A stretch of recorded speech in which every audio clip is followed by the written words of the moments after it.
叶晨对命格研究不多，九玄天经里囊括了许多旁门杂类的知识，但唯独少了对命格的解释。他以前以为命格这种东西可能就像是印度的种姓制度那样，高命格就是高种姓，高种姓的人只是社会地位高，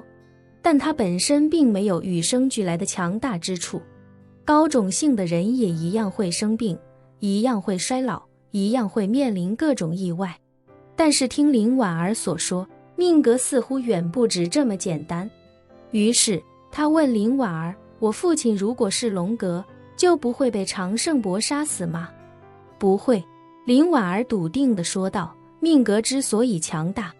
就是它有着绝对的等级划分，只要龙格不是一心求死，区区虎格怎么可能杀得了龙格？公子是真正的龙格，所以公子命中虽然有常胜伯这一劫，但命格也会提前让公子遇见奴家，提前让奴家将那枚戒指交给公子，提前帮公子逃过一劫，这才是命格真正强大的地方。叶晨喃喃道，若是这样，那我父亲应该不是龙格，否则也不可能被常胜伯杀害。想到这里，叶晨又一脸疑惑地说道，有一点我没想明白，林小姐用了很多年才参悟出生龙格的存在，我父亲当年才20多岁，他是怎么知道生龙格的？林婉儿摇头道，这个奴家也说不准，或许公子的父亲掌握的那本书里有关于生龙格的记载也说不定。叶晨轻轻点了点头，看来也只有这个解释能说得通了。他回想起林婉儿说生龙格不是天生的，心中更加疑惑，若这种顶级的命格不是天生的，那他究竟要如何才能在后天达成？叶晨只觉得整个人一头雾水，完全捋不清任何头绪。这时林婉儿微笑说道，公子也不用太过着急，奴家还在继续参悟周易，或许待奴家再有突破的时候，就能弄明白生龙格究竟是怎么一回事了。叶晨轻轻点了点头，他除了林婉儿，想不到还有什么其他途径去了解更多关于生龙格的信息，看来也只能等到林婉儿有新的参悟，才能为自己解开心中疑惑。一念至此，叶晨心中也稍稍释怀些许，这种事情原本也不是一下子就能搞清楚的，自己也不用操之过急。于是他便将生龙格的问题暂时搁置，开口对林婉儿说道，林小姐，我没什么其他的问题了，上次我答应了那3位老先生，要给他们一场机缘，所以就请林小姐将他们叫过来吧。林婉儿惊喜不已，连忙道，奴家先带他们3个谢过公子。叶晨微微一笑，林婉儿便已经掏出手机，给3人发去一条语音信息，你们3个上来一下。不久之后，南阳来的邱英山，燕京来的孙之栋，以及追随林婉儿一辈子的老张，相互搀扶着走上石阶，来到了林婉儿的院落之中。3人有些气喘吁吁地来到房门外，老张一人开口道，小姐，我们都到了。林婉儿朗声道，都进来吧。3人连忙应了一声，推门走了进来。3人进门后，见叶晨正与林婉儿对面而坐，围炉煮茶，于是便纷纷上前，恭敬地说道，小姐，叶先生。林婉儿点点头，笑着说道，叶公子先前答应了要送你们一场机缘，今日特地前来兑现承诺，你们还不赶快拜谢？3人一听这话，激动地相视一眼，随后立刻俯身跪在地上。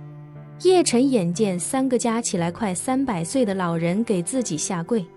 心中哪能承受得住，连忙起身要去搀扶阻拦，可林婉儿却忽然伸出玉手将叶晨的手拉住，认真道，公子无需起身，他们3人拜你是理所应当的。叶晨忙道，3位老先生年纪大了，哪能行此大礼，实在不合适。林婉儿坚定地说道，公子放心，没什么不合适的，他们行大礼不只是为了谢你，也是为了他们自己。说着，林婉儿又道，他们3人是我一手抚养长大，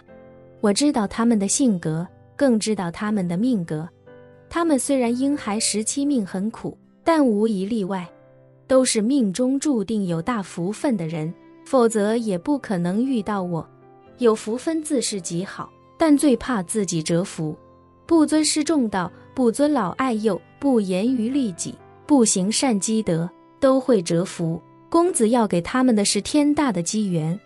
若他们不真心跪拜，时刻在心中感恩戴德，那必然更会折福。说到这里，林婉儿微微一笑，看着叶晨认真道，所以公子以后若是遇到要跪拜叩谢公子的人，千万不要阻拦，不让他跪，反而会折了他的福。叶晨还没来得及思考林婉儿说的这套理论，那3位老者已经并排跪在地上了。3人异口同声地开口道，在下拜谢叶公子大恩大德。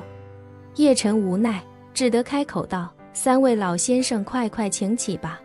林婉儿如家长般，语气严厉地说道，公子赐福前，不可起身。3人闻言，跪得一动不动。叶晨第一次见林婉儿如此威严的一面，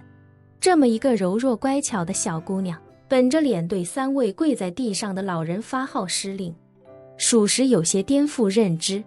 叶晨眼见如此，也不好再多耽搁，想着赶紧把丹药给了，让他们赶紧起身。于是他掏出3颗丹药，开口道，这是回春丹，服下可治百病，延阳寿，而且能延寿20年。3位快些服下，将来也好多陪林小姐一些时日。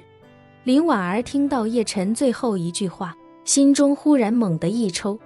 回春丹这种级别的丹药有何等价值，林婉儿比谁都清楚。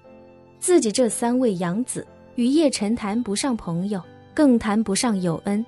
可叶晨却愿意拿出3颗回春丹给他们，这属实已经超出了林婉儿的心理预期。而当他听叶晨说完之后，才明白叶晨之所以对他们如此慷慨，大半可能是为了他，为了让他以后的日子不会那么孤单。而这3位老人此时也是惊喜无比，他们不只是惊喜自己即将延寿20年，更是看出了叶晨对林婉儿那份特殊的关切。